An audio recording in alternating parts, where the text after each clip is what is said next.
Good morning, everyone. It's good to have all of you here. Thank you for being here on this cold December morning. I think winter has finally decided to arrive, don't you? Although probably spring will be back by next week, so, if you don't like it, just hang around for a little while and there'll be something different. Thank you so much for being here, joining us for actually our first winter celebration for the College of Professional and Continuing Studies, OU's Extended Campus. We're starting some new traditions this year, and I'm excited for the time that we'll be able to spend together. This has been quite a year in my view, and I think all of us have been on a pretty interesting journey since the beginning of 2017. This has been a year that I have spent a lot of time thinking about what I call the two T's, transition and tradition. And this year has been incredibly full of both. And as we move through the events of today, I think one of the things that you'll see is that we are going to celebrate both during this time together. And we'll be looking at the ways that our lives are shaped by both transition and tradition, and the ways that those influences help shape the rhythms of our hours and days and weeks and months. And what I want for us to do is to be very intentional about embracing both the traditions that have shaped us to this point, but also the traditions that we will choose to embrace as we move forward in new ways together. That traditions often are things that there's an old saying that says you do something once and it's an experiment. You do something twice, it's a habit. You do something 3 times and it's a tradition. And part of what I want for us as we move forward as a new college and moving ahead in this new chapter is to think about what the shape of those new traditions need to look like as we transition together. So today we celebrate both transition and tradition. Look at where we have come from and where we are going to. I don't know about you, but when I think of 2017, I think, oh, what a year. It has been a very full year, a very fast year. I myself can hardly believe that we're already nearly through 2017. I think where in the world, didn't we just get started? Wasn't that just like a couple of weeks ago that we were in January and starting spring semester? But it's nearly gone. So what I want to do is to think back over some of what we have done this year. We have accomplished a tremendous amount. We have come together, bringing together all of the different units that had been in various parts of the former outreach organization and recombining in new ways and coming together to develop what in the spring semester we called the new college. And now we actually then took some time to think about, well, as this new entity, what's our mission? What describes us best? Who are we in this new iteration?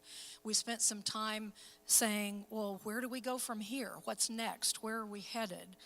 And as a result of all of that, we began to say, how do we need to organize ourselves? We had some relocations. We had some folks moving around.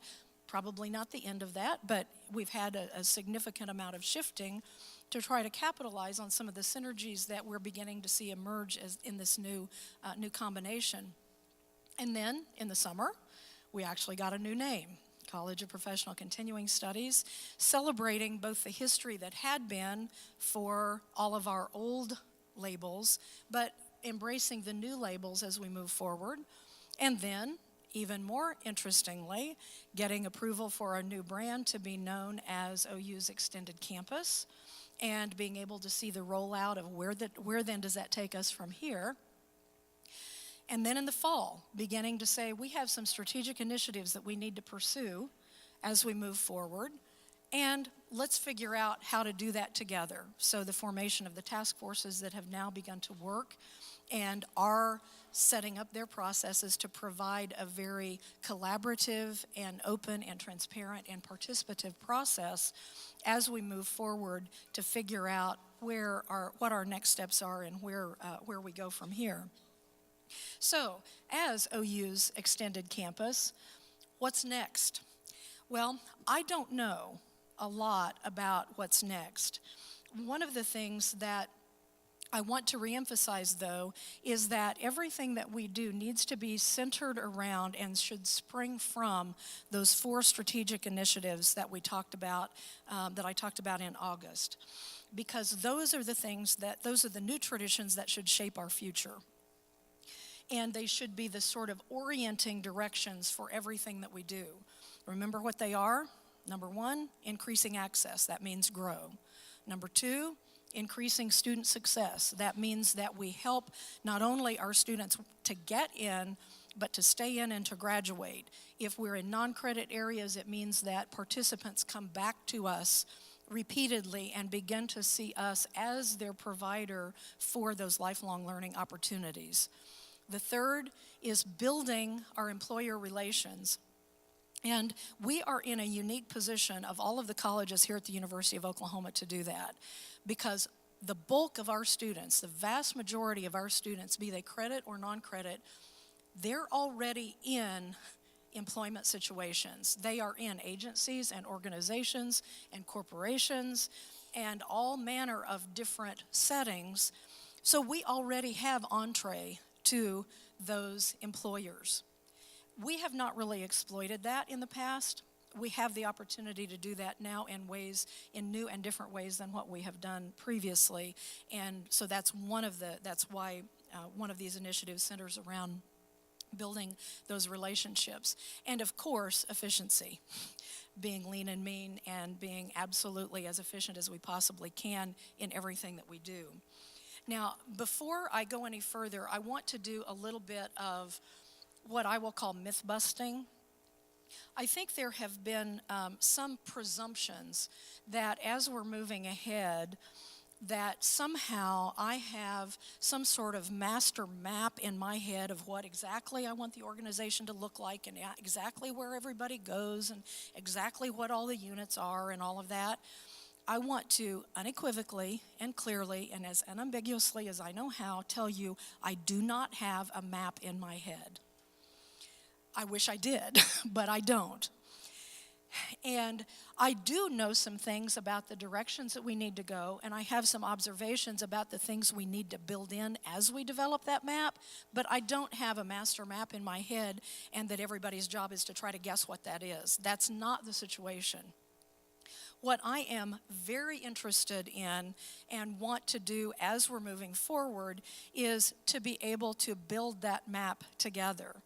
And that's why the task forces have been charged with their work, and that's why the work of those task forces is so important as we move forward. Now, that said, as I mentioned, there are some things that I do know and that I feel strongly about as we move forward that I think are fairly solid observations that help shape the directions we go and the ultimately what we will be able to do. And I want to share those with you because I want to be as transparent with you about those as possible. So I want to say those, but please keep in mind as I say these, that does not imply any sort of master organizational chart that, is hidden somewhere in it. If it's hidden very deep in my brain. I haven't found it yet. So let me talk a little bit about the knowns. The things that I do know, and I'm going to divide these into a couple of different categories. One is sort of a set of principles around which everything we do needs to be oriented. And then a second set of observations that send us in particular directions. The first sort of principle around which we need to center our work is that what we've got to do is build for the future, not the past. The landscape is very different now than it was even 5 years ago, and it continues to change. And as when I met with the task force chairs, the task leaders, I think most of them will recall what I said is, I want you to be fearless in facing the future and embracing the opportunities that are there. And, and I don't want to simply trade one set of box sides for another without saying, where are we going in the future? So having that sort of future orientation is what's really, really important, because we need to think about where we need to go, not where we've been. Where we've been is important and has gotten us to this place, but it will not sustain us moving forward. So we need to build for the future and not the past. The second is, I have a very, very, very strong commitment that the center and our focus has to be about students and service. That's what we are about. And when I say students, I'm talking not just degree-seeking students, but all of our customers. What provides the optimal learning environment and learning experience for those students? And what serves our customers best, both our internal customers, each other, as well as our external customers. So it needs to be about students and service. The third principle is that data matters. I think it's critically important for us to continue striving toward decision-making models that are based in informed, data-driven methods, that we use the very best information that we can find to help us make the decisions about where we go from here. Now, sometimes I will be the first to admit we don't always have data that will point in a particular direction, or there will be competing data and we will have to make judgment calls. What I am very committed to is the fact that decisions that are informed are better decisions than ones that are uninformed. So as we move forward, I want throughout our entire organization to develop that mindset of what does the data tell us about the options that we have available, and which of those, what the potential outcomes are for those various options. So it needs to be about data in the decision-making process. And that has a lot of implications for developing things like benchmarks and metrics and analytics and all sorts of dimensions. The next principle is that we are better together. That is, collaboratively, we will come up with better directions, better programs, better outcomes than we will on our own. At the same time, I am here to tell you collaboration is very hard work. It can be chaotic. It can create conflict. It can be very difficult, but collaboration will give us a much more solid footing on which we can build for the future. And where we go in the future will be much sounder, and we'll have a much firmer footing if we have gotten there together. So principle number 4 is we are better together. And then the last is, it is incumbent on us to see things differently. I don't know how many of you actually recall the little Apple video that I sent out when I did the task force announcement, saying, what do you want to be on? The first time that I ever saw that, I found that to be a very powerful communicator of what I'm hoping we will be able to embrace, is being able to follow a vision and not a path, and to be able to look not just for the ways we've always done things, but for bigger ways, better ways, more interesting and creative ways to accomplish the mission that we have before us. That requires all of us to put on our innovative lens. And that means seeing things differently. And it means asking questions we haven't asked before. And it means being willing to entertain possibilities that we haven't entertained before. Now, in the process of doing that, not every good idea that we come up with is going to be either doable or possible, or the timing may not be right or whatever. That doesn't mean we quit coming up with good ideas.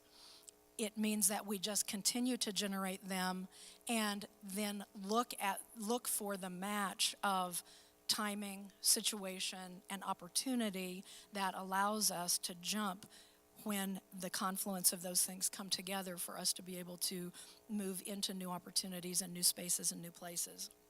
So I think there's a lot of synergy. These are the 5 principles that need to drive where we go from here. Now, in addition to that, as I have reflected on where we are and as I have begun to get more familiar with the different parts of the organization, there are some observations that I have had about some of the directions that we need to go. And those are the things that I built into the task force descriptions. They are there on purpose because they are things that we need to investigate and we need to figure out together. Again, I want to reiterate, it's not part of a master map in my head, but I do have these observations that I want to help inform the conversation. The first of those is just simply, we have to grow. We are expected to grow in enrollments, in the breadth and depth of our programming. That means particularly we need to grow at a distance. More than here, at a distance and in the virtual space, in the online space. We need to create new revenue streams. We need to develop sustainable models.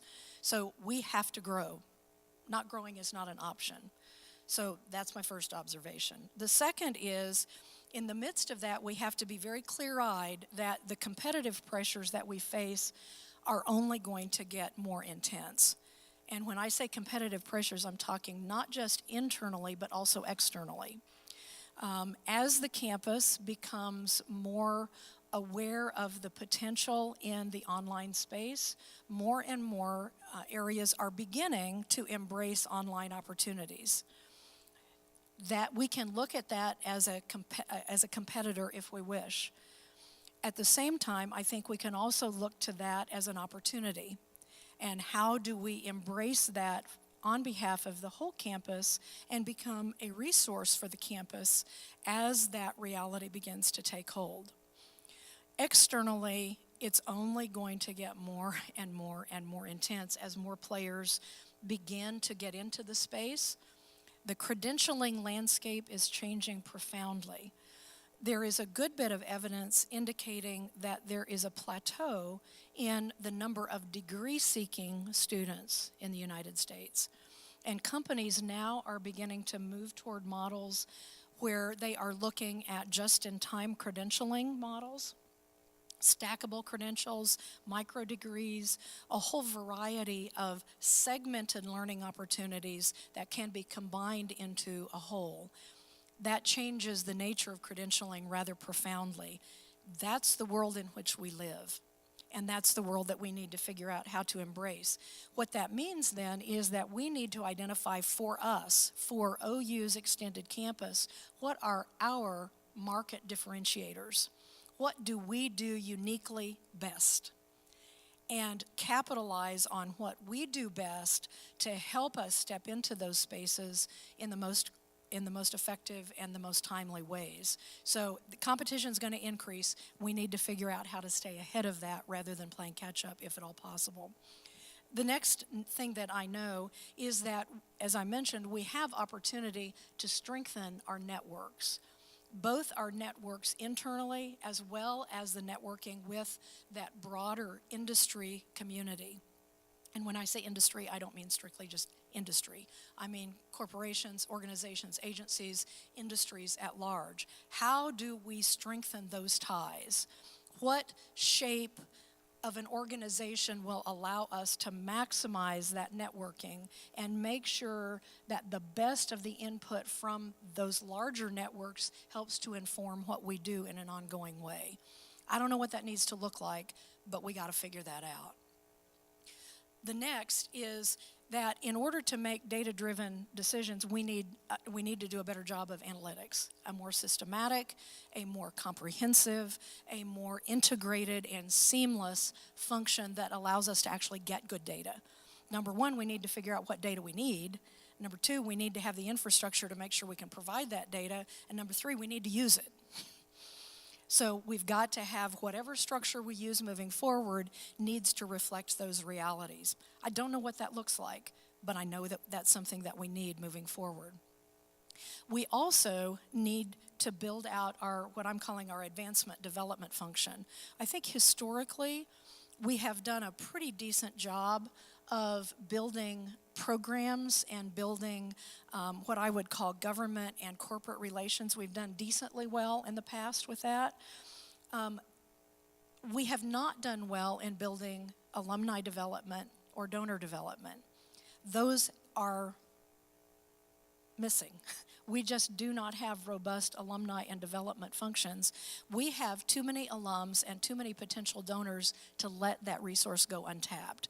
So it's time that we need to figure out how to tap into that resource that is available to us. Again, I don't know what that needs to look like, whether that's one office, whether it's embedded in different offices, who they report to, how they connect. I don't have any idea, but I know we need to address that. I also know that we need to increase our student success profile. And what I mean by that is I think we have space to retain better and graduate more completely, and that we also have potential for the sequencing from program to program. We do well. We are about average in terms of the overall higher education landscape, but I think we can lead in this area because I know the skills and the quality and the commitment of the folks in this room to help us do that. I think that's an area where we can make a huge difference.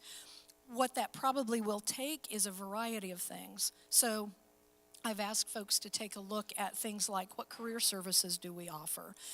What are we doing in terms of having really program-aligned support for our students? What are we doing in terms of experiential learning? What are we doing in terms of prior learning assessment? Lots of arenas where we have potential to be able to even shore up in even more important ways the kinds of things that we do to help our students and our participants succeed. We need to figure that out as well. Again, don't have any idea how that needs to look organizationally, but we need to figure that out. And then the last is, nothing like ending on a downer, resources will be scarce. I don't see a lot of new funding coming from the state. It's a bit of an understatement, isn't it? I don't see for the university, and I don't see a lot of funding coming to us from the university. In fact, I think the resource profile is probably going to continue to tighten. That means we have to get creative, and we have to figure out new ways and new opportunities where we can generate our own resources in order to be able to move forward on the initiatives that we need to be able to pursue. So that means we've got to be incredibly efficient. We've got to look at duplication wherever it is and say, are there ways that we can dovetail that in ways that still serve the needs of our customers, internal and external, but also allow us to stay as lean and mean and efficient as we possibly can. And that will continue to be a challenge. Those are the things that I do know. So then what lays ahead? Well, in my view, 2018 is, I kind of see three sort of, not phases exactly, but three parts unfolding early in 2018. First, the first task that we have is to complete what I'm calling phase one of the task force work. In just a second, I'm going to give you a flyover of all the task forces, and then each one is going to report. And the task forces are charged with some very specific things that they are looking at. I see that work as critically important to inform what happens next. So early in the year and I'll show you the timeline here specifically in just a second, but basically from now to the first part of the year, that task force work will be pretty intense because we need those results in order to inform where from here. Once we have that, then the information gathered through that task force work will help us figure out what are our tactical priorities? What do we do first? What do we need to be doing in each arena to get going for the future? And then we can reverse engineer, if you will, then what does the organizational structure need to look like to support those directions that we're moving? Roughly, I see the timeline on these as being the task force reports I'm asking for by April 1. I then intend that as soon as we get that, we say, okay, now let's start implementing what we can. And if there are adjustments in the organizational structure and tweakings that we need to do, I would see those then being in place by July 1 so that with the start of the new fiscal year, we're ready to move forward. So I know and you'll notice the question mark on the April. The implementation of those tactical priorities, that's a multi-year process. That's not just we're going to get everything going and it will all magically happen. That's a beginning date. The ending date is yet to be determined, and I suspect will probably be long after many of us are gone. I hope, anyway. So that's what I see for 2018 coming down the pike. Now, what I want to do just very briefly is each of you should have been communicated to or with or by, whatever, your task force group. So you probably know something about your own task force. What I want to do is very quickly give you just a flyover of all 4 of the task forces because they very much fit together and are related to each other. As you know, there are 4. The first one is what we call distance expansion. The charge of that group, and you have, by the way, full descriptions in here, the fuller descriptions. I wanted to make sure you had those available to you. But basically, the charge of that group is to develop a roadmap for growth, particularly in distant locations outside Oklahoma. There are a lot of details that come with that. And that group is being led by Rod, Randy, Frank, and April, who are right here, and they'll be coming in just a second to give an update for their area. Basically, the design of this group is to provide a template plan for converting to a kind of storefront model in distant locations and to identify what those locations need to be, set priorities, and develop a roadmap for moving forward. That's the first one. The second task force is the Marketing and Recruitment Task Force. And its charge is to develop a roadmap to integrate and better coordinate what we do in the various marketing and recruitment activities for all of our programming. Those have been really siloed endeavors in the past. This group is charged with how do we synergize and maximize the work across all areas of the organization to really optimize for growth. That group is being led by Laura, Missy, and Kirk. They're right here, and they'll give a report here in just a second. So they're charged with looking at, developing an ROI model. We spend a lot of money on marketing. What are we getting? What's working? What's not? Do we need to readjust that? How do we set enrollment targets by program, both degree and non-credit? How do we connect our actual marketing and recruitment activity to those targets? And then what kind of yield metrics do we look at to hold ourselves accountable for actually saying, hey, is it working? That's the Marketing and Recruitment Task Force. The third is the Student Success Task Force. And basically that group is charged with the task of trying to harness and expand our support activities and figure out what that needs to look like to enhance the retention metrics that we have across all of our programs. That is a little bit larger group, includes Ken and Brandon and Elle and Michelle and Lindsay here, and they'll be reporting in just a second.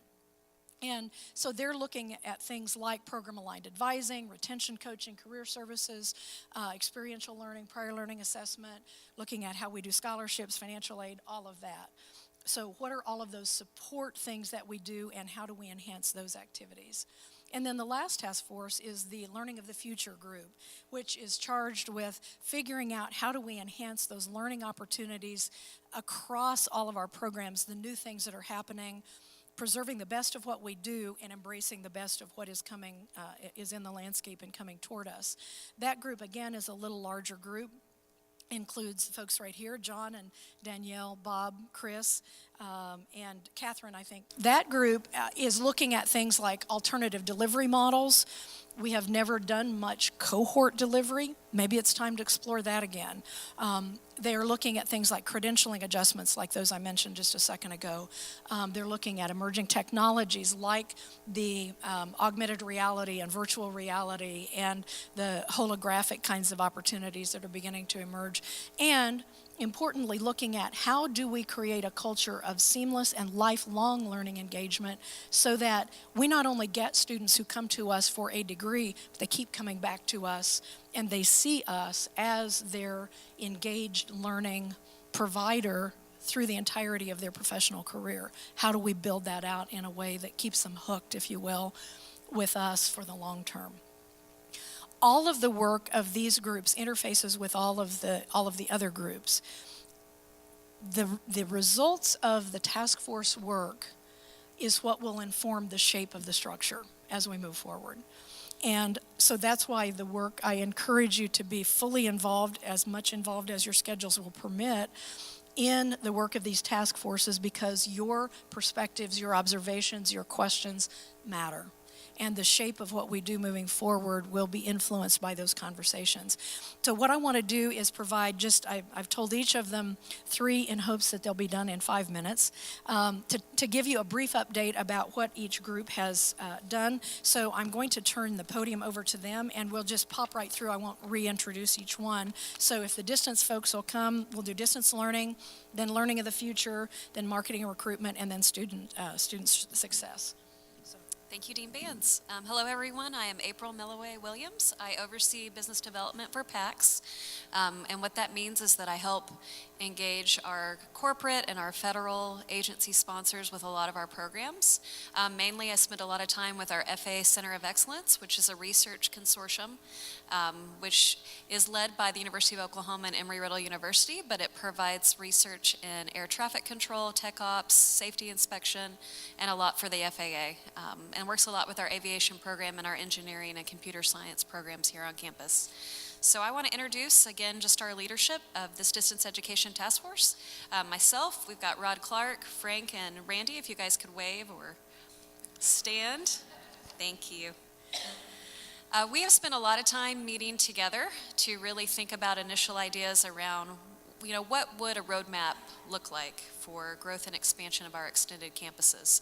We've been talking a lot about, what is working with our current programs and just kind of throwing around some ideas about different areas. So what we'll do next for the rest of you that are on the task force is to launch a survey where you can contribute your ideas to, again, what might be some potential site locations for us to offer more offerings. What does that look like? What degrees, credit programs and or non-credit programs might work that are different than the current offerings, and also what are some new locations that we might think about to provide a storefront model. And that can be anything. So you guys will receive, again, a survey, you'll provide some feedback, and for those of you that offer the opportunity that you have more time to contribute, as we develop our recommendations reports, we'll let you kind of weigh in on that via a discussion board, which we'll set up through the other PACs visioning programming that we've had, as well as potentially some on-site face-to-face focus group discussions. So that's what you can have to look forward to. I know we're meeting again on Tuesday to launch the survey. We know a lot of you are going to be going into the holiday break, so we will leave that open for about a month. And then based on your feedback and some of the work we're going to do with the EAB marketing group to think about the potential in these locations, we'll get us all together again to prepare that final report for Dean Bands and for our other leadership. So thank you to my co-leaders. Thank you to those on the task force. We look forward to working with you, and have a happy holidays. Let's see if that works. Good morning. My name is Dr. John Buchanugan. I'm the Director of Academic Technology for PACS. I'd like to introduce the rest of the leadership team, Mr. Bob Doherty, Mr. Chris Elliott, Ms. Danielle McKenzie, and of course, Dr. Catherine Roden. Well, she was there a second ago. There she is. Our task force has been charged with 3 goals. Our first goal is to review our current program and see if there's a way to improve the student experience. Some of the examples include looking at cohorts, looking at hybrids, scenario-based learning. The second part of that first goal is to take a look at new programs for the college, both in the credit and non-credit environment. Our second goal is to review technology. We'd like to take a look at current and future technologies and see how that's going to be able to enhance the student environment. Our third goal is tied closely to the college's mission, which is to promote lifelong learning. We're going to take a look and investigate areas both in credit and in the non-credit area. Right now, we've set up a Canvas course shell for our task force. In this shell, we have many discussion groups regarding task force goals that have already started, and we're hoping to create more to enhance and to allow for more discussions. Right now, our task force is going to start a meet and greet in January 11th at 8:30 a.m. in McCarter Hall in the first floor classroom. We're going to provide a Skype or web-based conferencing to connect to those people who are not going to be able to attend that particular meeting. It's going to be a casual conversation where we're going to talk about and envision what the task force wants to do, what we can do, and we're going to encourage all of our members to participate. And we hope to create some subcommittees based on some of these ideas and some of the goals. If you're not on our task force, but you would like to have some input, please contact any one of us and we'd be happy to add your information to our list. And thank you.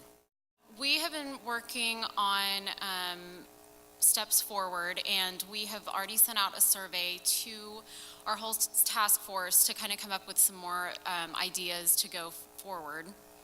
The other thing we're doing is we're having a task force meeting with the whole task force on December 14th at 9 a.m. in the Forum A1, and we'll discuss more things there and come up with more ideas and kind of introduce you to our thoughts and pull some other things out of that with the whole task force. So that's pretty much all we have.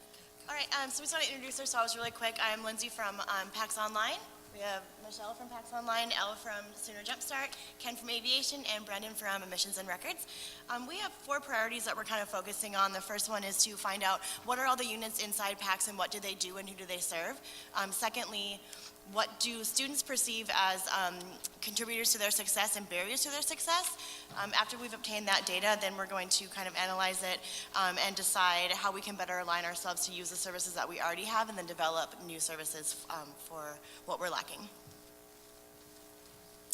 So what have we done so far? You should have all received an email from me if you're on this task force with a link to the OneDrive where we are posting information about the meetings that we have as a leadership group. So if you haven't yet, please check that out.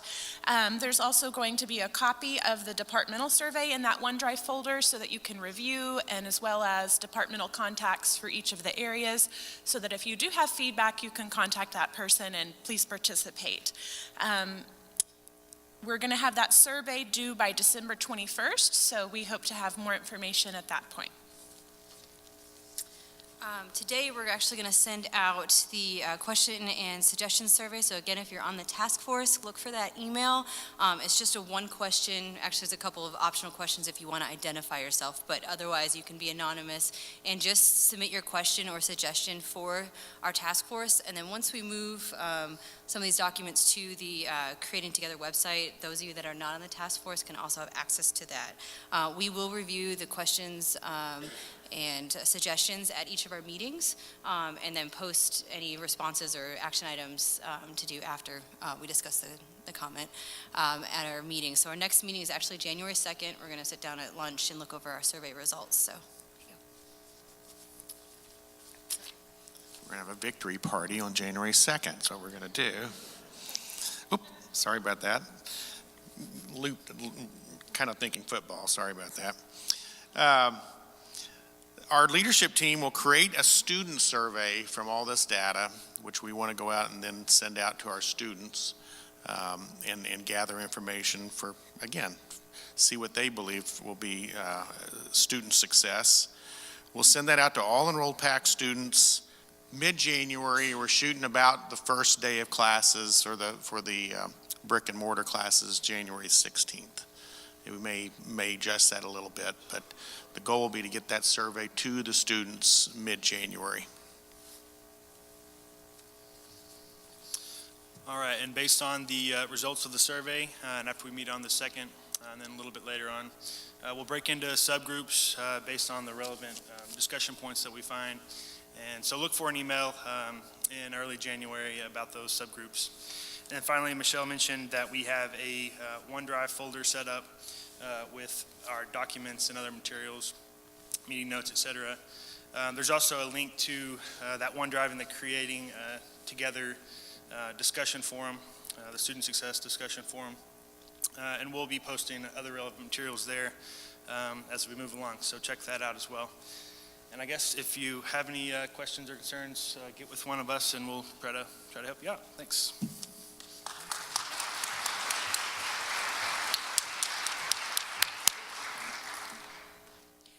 Thank you to each of the leader groups. At this point, what I want to do is to say special thanks to the folks that are in the leadership group for their willingness to step up and lead these initiatives. It is going to be a lot of work. and it is, it's not easy to be able to lead in the midst of this kind of change and transition and chaos. And I have incredible gratitude to each and every one serving as in a lead position in the task forces as they bring us together. I want to reiterate also, a couple of folks mentioned, one of the things that we are doing is on the Creating Together website, we are creating a space for each of the task forces so that materials and conversation and discussion and input can be provided. And in some of those cases, it will be a pass-through link to some of the other things that the groups have set up, but also to have that as a space where we can also help foster the discussion for those who are away from here. We have a significant number of staff that are not here. Or who are in positions where it's not easy for them to, take an hour off to attend a meeting. I told Ken, I said, I really don't want the mechanics taken off and just kind of leaving the planes to fend for themselves. They need to be making sure that those planes are safe and flight worthy. And yet I want to make sure that we have opportunity and provision for anybody who wants to participate to be able to do so. So each of the task forces is trying to find ways to help foster that. So thank you to the leaders. Thank you to each of you for participating. The work that you are doing in these task forces shapes our future. And I want you to be a part of that conversation. So please, at every opportunity that you have, please be active, as active as you possibly can.